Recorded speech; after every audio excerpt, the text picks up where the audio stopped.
மத்திய கிழக்கில் அமெரிக்க இராணுவத்துக்கு சொந்தமான படைத்தளங்கள் எந்தெந்த நாடுகளில் இருக்குன்னு கேட்டால் நீங்கள் எல்லாருமே சொல்லுவீங்க. கட்டாரில், குவைத்தில், பஹ்ரைனில், சவுதி அரேபியாவில், யுனைடெட் அரபு எமிரேட்ஸில் எல்லா நாடுகள்லையும் அமெரிக்க படைத்தளங்கள் இருக்குது. சின்ன சின்ன படைத்தளங்கள்லேருந்து பெரிய படைத்தளங்கள் வரைக்கும் இருக்குது. விமான படைத்தளங்கள் இருக்குது, கூட்டு படைத்தளங்கள் இருக்குதுன்னு சொல்லி உங்கள் எல்லாருக்குமே தெரியும். ஆனால் உங்களுக்கு தெரியாத ஒரு செய்தி என்ன தெரியுமா? அந்த படைத்தளங்களில் இருந்து ஏராளமான அமெரிக்க இராணுவத்தினர் வெளியேறி விட்டார்கள். அவர்கள் இப்போதைக்கு திரும்பி வர்ற ஐடியாவே இல்லை, வரவும் முடியாது என்றது உங்களுக்கு தெரியுமா? இந்த செய்தி உங்களுக்கு அதிர்ச்சியாக இருக்கலாம், ஆனால் அதுதான் உண்மை. இந்த உண்மையை போட்டுடைத்திருக்கிறது அமெரிக்காவினுடைய பிரபலமான ஊடகம் த வாஷிங்டன் போஸ்ட். சும்மா சொல்லாமல் ஆதாரங்களோட இந்த விஷயங்கள் எல்லாம் வெளிப்படுத்தப்பட்டிருக்கிறது. எங்கள் எல்லாருக்கும் தெரியும், 39 நாட்கள் யுத்தம் நடந்தது. அந்த 39 நாள் யுத்தத்தில் அமெரிக்க தரப்புக்கு ஏற்பட்ட ஏராளமான இழப்புகள் மூடி மறைக்கப்பட்டன. அவை வெளியே கசிய விடாமல் பார்த்து கொள்ளப்பட்டன என்றது எங்கள் எல்லாருக்குமே தெரியும். இன்ற வரைக்கும் பார்த்தீங்கன்னு சொன்னால் அமெரிக்காவினுடைய அரசாங்கமோ அல்லது பென்டகனோ உத்தியோகபூர்வமாக இந்த தகவல்களை வெளியிடவில்லை. இன்னமுமே மூடி மறைத்து கொண்டுதான் இருக்கிறார்கள். ஆனால் அமெரிக்க ஊடகங்கள் சும்மா இருக்குமா? இல்லை. அவ்வப்போது தங்களுக்கு கிடைக்கக்கூடிய எல்லா தகவல்களையும் அலசி ஆய்வு செய்து நிறைய ரகசியங்களை வெளியிட்டு கொண்டே இருக்கின்றார்கள். எனவே இந்த காணொலியில் நாங்கள் என்ன பார்க்க போறோம் என்று சொன்னால், வாஷிங்டன் போஸ்ட் பத்திரிகையால் அம்பலப்படுத்தப்பட்டிருக்கின்ற ரகசியங்கள். அவர்கள் என்ன சொல்கிறார்கள் தெரியுமா? 228 கட்டமைப்புகள், அதாவது அமெரிக்க இராணுவத்துக்கு சொந்தமான 228 கட்டமைப்புகளை ஈரான் சிதைத்திருக்கிறது, முற்றாக அழித்திருக்கிறது என்று சொல்லி இதில் சொல்லப்பட்டிருக்கிறது. அது மட்டும் இல்லாமல் பஹ்ரைனில் இருந்த மிக முக்கியமான ஒரு கட்டளை மையம் ஒன்று அங்கிருந்து நிரந்தரமாக அகற்றப்பட்டிருக்கிறது என்று சொல்லி சொல்லப்பட்டிருக்கிறது. எனவே இந்த காணொலியில் த வாஷிங்டன் போஸ்ட் பத்திரிகையில் என்னென்ன விஷயங்கள் எல்லாம் அம்பலப்படுத்தப்பட்டிருக்கின்றதை விரிவாக விளக்கமாக சொல்கிறேன். நீங்கள் எல்லாத்தையும் கேட்டுட்டு உங்களுடைய கருத்துக்கள் என்ன என்பதை மறக்காமல் கீழே எழுதுங்கள். இந்த 228 கட்டமைப்புகள் சிதைக்கப்பட்டதானே முற்றுமுழுதாக. அதில் என்னென்ன கட்டமைப்புகள் எல்லாம் சிதைக்கப்பட்ட என்று சொல்லி பார்ப்போம். முதலாவது விமானங்கள் நிறுத்துமிடம். உங்களுக்கு தெரியும், விமான படைத்தளத்தில் விமானங்களை நிறுத்தி வைக்கிறதுக்கு என்று சொல்லியே தனியாக இடங்கள் இருக்கும். அந்த இடங்கள் அனைத்துமே குறிவைத்து தாக்கப்பட்டதாகவும் அதில் ஏற்கனவே பல விமானங்கள் சேதமடைஞ்சதெல்லாம் எங்களுக்கு தெரியும். அது முதலாவது. ரெண்டாவது படை வீரர்கள் குடியிருப்பு. உங்களுக்கு தெரியும், பெரிய ஒரு படைத்தளம் என்று சொன்னால், ஒரு ஆர்மி கேம்ப் என்று சொன்னால் அதில் ஆயிரக்கணக்கான இராணுவத்தினர்கள் இருப்பார்கள், அதாவது அமெரிக்க இராணுவ வீரர்கள் இருப்பார்கள். பிறகு அவர்கள் தங்கி இருக்கிறதுக்கு அல்லது அவர்களுடைய குடும்பத்தினர் தங்கி இருக்கிறதுக்கு கொஞ்சம் தூரம் தள்ளி அதுக்குள்ளேயே தனியாக குவார்ட்டர்ஸ் எல்லாம் அமைச்சு கொடுக்கப்படும். அப்படியான குடியிருப்புகள் எல்லாம் இலக்கு வைத்து தாக்கப்பட்டதாக சொல்லப்படுது. அந்த மாதிரியான இலக்குகள் கூட குறி தவறாமல் தாக்கப்பட்டன, ஈரானினுடைய ஏவுகணைகளாலும் ட்ரோன்களாலும் தாக்கப்பட்டன என்று சொல்லி இதில் போடப்பட்டிருக்கிறது. அப்போ அப்படி தாக்கியக்குள்ள அதுக்கு பிறகு அங்கே இருக்கவே முடியாது, கட்டாயம் வெளியேறி போகணும். ஏற்கனவே செய்திகள் வந்தது, அமெரிக்க படையினர் வெளியேறி அருகில் இருக்கக்கூடிய ஹோட்டல்களில் பொதுமக்கள் குடியிருப்புகள், அலுவலகங்களில் போயிட்டு தஞ்சம் புகுந்திருக்கிறார்கள் என்று சொல்லி அது ஈரான் தரப்பு தான் அந்த செய்தியை வெளியிட்டது. ஈரான்லேருந்து ஒரு எச்சரிக்கை வெளியிடப்பட்டது. மார்ச் மாத நடுப்பகுதியில் இந்த மாதிரி அமெரிக்க இராணுவத்தினர் வெளியேறி பொதுமக்கள் குடியிருப்பில் போய் தங்கியிருக்கிறார்கள், இனி அப்படியான இலக்குகளும் தாக்கப்படும் என்று சொல்லி ஈரான் எச்சரிக்கை விடுத்திருந்தது. உங்களுக்கு ஞாபகம் இருக்கும் நினைக்கிறேன். எனவே குடியிருப்புகள் இலக்கு வைக்கப்பட்டன. அதுக்கு பிறகு எரிபொருள் சேமிப்பகம், ரேடர் நிலையம் என்று சொல்லி ஒரு இடம் கூட விட்டு வைக்கல. எங்கெங்கெல்லாம் அமெரிக்க இராணுவத்துக்கு சொந்தமான இலக்குகள் இருக்கோ அது அந்த இலக்குகளில் 2 விதமான இலக்குகள் இருக்குது. ஒன்று ஹார்ட் டார்கெட், மற்றது சாஃப்ட் டார்கெட் என்று சொல்றது. அதாவது ஹார்ட் டார்கெட்ன்றது கடினமான இலக்குகள், அதாவது இந்த மாதிரி பீரங்கிகள், மற்றது விமானங்கள் நிறுத்தி வைக்கிற இடம் என்று வைங்களேன். அதே மாதிரி சாஃப்ட் டார்கெட்ன்றது இந்த மாதிரி குடியிருப்புகள், குடும்பத்தினர் வசிக்கக்கூடிய இடங்கள், இதைத்தான் அப்படி சொல்றது. எனவே ஈரானுடைய தாக்குதலை ஒன்று கூட மிஞ்சேல, எல்லாத்துக்கு மேலேயும் தாக்குதல் தான், அனைத்து இடங்களும் குறிவைக்கப்பட்டன என்று சொல்லி த வாஷிங்டன் போஸ்ட் வெளியிட்டிருக்கக்கூடிய இந்த கட்டுரையில் சொல்லப்பட்டிருக்கிறது. அதாவது அமெரிக்காவால் வெளியிடப்பட்ட தகவல்களை விட உண்மையான தகவல்கள், உண்மையான சேதங்கள் ஏராளமானவை என்றதான் வாஷிங்டன் போஸ்டினுடைய கருத்தாக இருக்கிறது. அடுத்தது, இப்போ நீங்க பார்த்து கொண்டிருக்கிறீங்க தானே செயற்கைக்கோள் படங்கள். இந்த செயற்கைக்கோள் படங்களை வெளியிடுறதுக்கு பிரதானமாக 2 நிறுவனங்கள் இருக்குது. ரெண்டுமே அமெரிக்க நிறுவனங்கள். ஒன்று வேண்டர் என்று சொல்லப்படுற ஒரு நிறுவனம், மற்றது பிளானட் என்று சொல்லப்படுற இன்னும் ஒரு நிறுவனம். இந்த 2 நிறுவனங்களும் இப்போ ஒரு உண்மையை போட்டுடைத்திருக்கின்றார்கள். அதென்ன உண்மை என்று சொன்னால், மார்ச் மாதம் 8ஆம் தேதி அமெரிக்க அரசாங்கத்தால் இந்த 2 நிறுவனங்களுக்கும் சொல்லப்பட்டிருக்கு என்னென்னு சொன்னால், இனிமேலும் நீங்கள் மத்திய கிழக்கில் எடுக்கக்கூடிய செயற்கைக்கோள் படங்களை இப்போதைக்கு வெளியிடக்கூடாது, தற்காலிகமாக நிறுத்தி வைக்கணும் என்று சொல்லி அமெரிக்க அரசாங்கத்தால் சொல்லப்பட்டதாக, தாங்கள் அதனை ஏற்றுக்கொண்டதாக இந்த 2 நிறுவனங்களும் அறிவித்திருக்கிறார்கள். அப்போ எங்களுக்கு ஒரு கேள்வி வரலாம், எதற்காக இந்த 2 செயற்கைக்கோள் நிறுவனத்தையும் அமெரிக்க அரசாங்கம் கட்டுப்படுத்தணும்? ஏன்னு சொன்னால், செயற்கைக்கோள் நிறுவனங்கள் என்ன செய்யும், ஒவ்வொரு நாளும் படம் எடுத்து நிமிஷத்துக்கு நிமிஷம் படம் எடுத்து அதை அவர்களுடைய இணையதளத்தில் வெப்சைட்டில் அப்லோட் பண்ணுவார்கள். ஏன்னு சொன்னால், பொதுமக்கள் எல்லாரும் பார்க்கட்டும் என்று சொல்லி, உலகத்தில் இருக்கக்கூடிய எல்லா மக்களும் பார்க்கட்டும் என்று சொல்லி, இதுதான் இந்த செயற்கைக்கோள் நிறுவனங்களுடைய பொதுவான ஒரு பணி.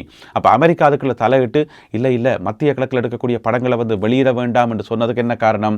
ஏன்னு சொன்னால், அங்கே ஏராளமான இழப்புகள், இராணுவ முகாம்கள் தொடர்ந்து தாக்கப்பட்டு கொண்டிருக்குது. அப்போ அந்த உண்மைகளை மறைக்கணும் என்றதுக்காக தங்களுக்கு அமெரிக்க அரசாங்கத்தால் வேண்டுகோள் வைக்கப்பட்டது என்று சொல்லி இப்பொழுது வேண்டர் மற்றும் பிளானட் ஆகிய 2 நிறுவனங்களும் பகிரங்கமாக ஒப்புக்கொண்டிருக்கிறார்கள். மார்ச் மாதம் 8ஆம் தேதியிலிருந்து, அதாவது போர் உச்சகட்டமாக நடந்துள்ள அந்த சேவைகளை தாங்கள் தற்காலிகமாக நிறுத்தினதாக.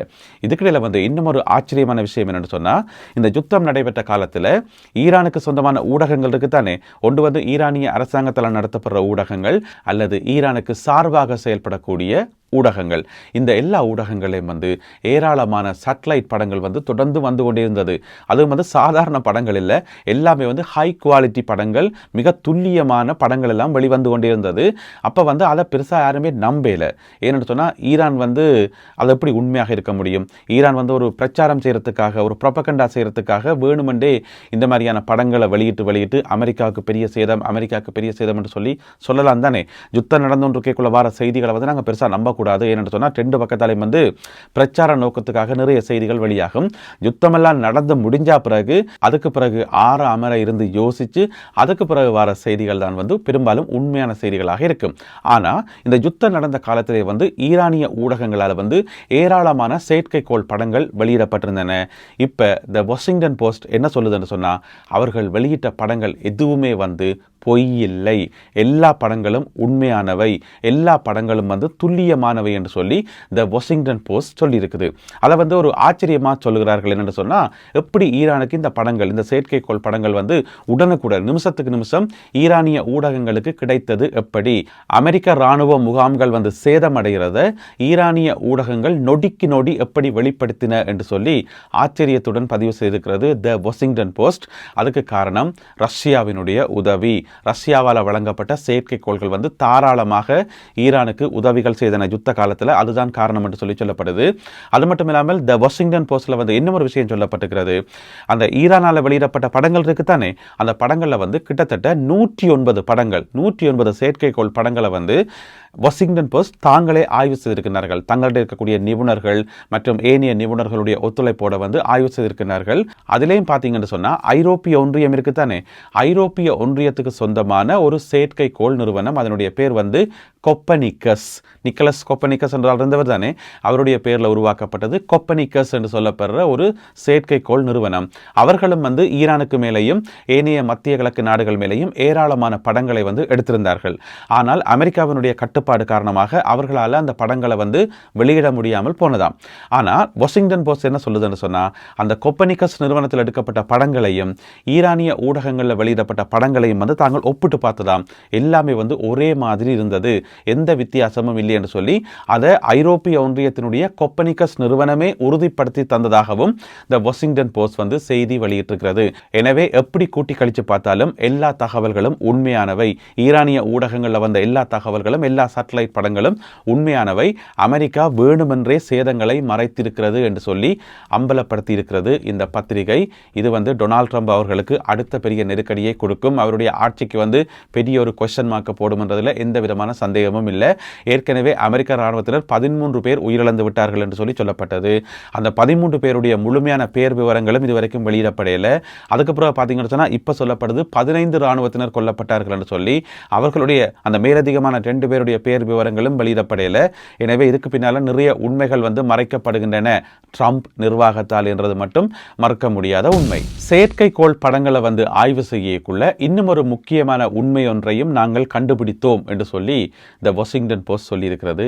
அதென்ன முக்கியமான உண்மை என்று கேட்டீங்கன்னு சொன்னா, ஈரான்ல இருந்து ஏவப்பட்ட ட்ரோன்களோ அல்லது ஏவுகணைகளோ வந்து எந்த ஒரு சந்தர்ப்பத்திலையும் இலக்கு தவறவில்லை, அதாவது குறிக்கப்பட்ட இலக்கை விட வேறு இடத்துல போய் விளையல என்று சொல்லி தங்களால் உறுதிப்படுத்த முடிகிறது என்று சொல்லி வாஷிங்டன் போஸ்ட் சொல்லியிருக்குது. அது எப்படி சாத்தியம் என்று கேட்டீங்கன்னு சொன்னா, அதாவது இப்போ ஒரு ஏவுகணை வந்து ஒரு குறிப்பிட்ட டார்கெட்டை நோக்கி அனுப்பப்படுதுன்னு வைங்களேன், அந்த டார்கெட்டில் போய் விழுந்து வெடிச்சா தட்ஸ் ஃபைன்.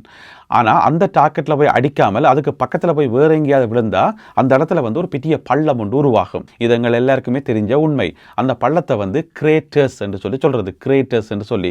ஆனால் தாங்கள் ஆய்வு செய்த எந்த ஒரு செயற்கைக்கோள் படத்திலையும் வந்து அப்படியான எந்த ஒரு கிரேட்டர்ஸையும் வந்து தாங்கள் அடையாளம் காணவில்லை என்று சொல்லி த வாஷிங்டன் போஸ்ட் சொல்லியிருக்கிறது.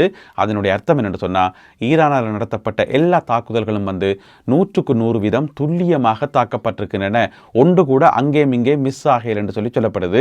எனவே அப்படியான இலக்கு தவறல்கள் எதுவுமே இல்லாமல் ஈரான் துல்லியமாக தாக்கியது என்று சொல்லி இதில் வந்து சொல்லப்பட்டிருக்கிறது. இதை விட மிக முக்கியமான விஷயம் என்னென்னு சொன்னால், பஹ்ரைனில் உங்களுக்கு தெரியும் அமெரிக்க இராணுவத்துக்கு சொந்தமான மிகப்பெரிய ஒரு கடற்படை தளம் ஒன்று இருக்குது, 5th ஃப்ளீட் என்று சொல்லி. அந்த படைத்தளத்திலிருந்து கிட்டத்தட்ட பெரும்பாலான அமெரிக்க இராணுவ வந்து வெளியேறி விட்டார்கள் என்று சொல்லி இதில் சொல்லப்பட்டிருக்கிறது. அதில் பார்த்தீங்கன்னு சொன்னால் நேவல் சப்போர்ட் ஆக்டிவிட்டி என்று சொல்லி ஒரு இடம் ஒன்று இருந்திருக்குது. அதாவது இந்த பஹ்ரைனில் வந்து இந்த படைத்தளத்துக்குள்ள ஒரு இடம் ஒன்று இருந்திருக்குது. அப்போ ஈரானுடைய தாக்குதல்கள் ஆரம்பித்தோடனே உடனடியாக இந்த நேவல் சப்போர்ட் ஆக்டிவிட்டி சென்டர் வந்து வேறு இடத்துக்கு மாற்றப்பட்டது. அது என்ன வேற இடம்? அக்கம் பக்கத்தில் இருக்கக்கூடிய ஏனைய நாடுகளுக்கு மாற்றப்பட்டிருக்கும் போல என்று சொல்லி நீங்கள் நினைச்சிங்கன்னு சொன்னால் அதுதான் பிழை. எங்கே மாற்றப்பட்டன்னு சொன்னால் உடனடியாக அமெரிக்காவுக்கே மாற்றப்பட்டது. அமெரிக்காவினுடைய புளோரிடா மாநிலத்தில் இருக்கக்கூடிய மேக்டில் என்று சொல்லப்படுற இராணுவ தலைமையகத்துக்கு மாற்றப்பட்டது இந்த நேவல் ஆக்டிவிட்டி சென்டர். ஏன்னு சொன்னால் அங்கே வச்சிருக்கவே முடியாது, மத்திய கிழக்கில் எந்த ஒரு நாட்டிலையும் வச்சிருக்க முடியாமல் உடனடியாக அங்கிருந்து வெளியேறி அமெரிக்காவுக்கே மாற்றப்பட்டதாக த வாஷிங்டன் போஸ்ட் வந்து இப்பொழுது அம்பலப்படுத்தி இருக்கிறது. நாம் வந்து வீடியோக்களில் எப்போவுமே சொல்கிறது, யுத்தம் சம்மந்தப்பட்ட செய்திகள் அதிலேயும் குறிப்பாக உண்மைகள் வந்து போக போகத்தான் வெளியாகும் என்று சொல்லி. இது மட்டுமில்லை, இன்னும் நிறைய உண்மைகள் வந்து வெளிவர இருக்குது.